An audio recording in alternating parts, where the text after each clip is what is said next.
இருந்தாலும் நிறைமாத கர்ப்பிணியா இருக்காரு. இது எப்படி நடந்தது என்னங்கிற கத்துன்னு கத்தும் போது 2 பேரும் உண்மையா சொல்லிட்டாங்க.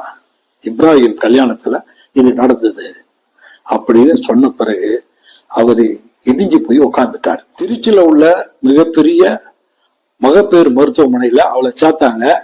கரெக்டா ஒரு 9:25 அந்த நேரத்துல இவருக்கு வேர்க்குது. காளிமுத்துக்கு ஐயோ குழந்தை பிறந்தா நம்ம செத்துருவோமே அப்படின்னு அந்த இதுலயே இருக்காரு.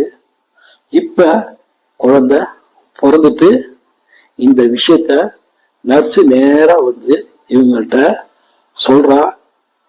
அதே சமயத்துல பக்கத்துல இருந்த கோபாலகிருஷ்ணன் துள்ளி குதிச்சு பேரம் பிறந்துட்டானா அப்படின்னு துள்ளி குதிச்சாருல்ல.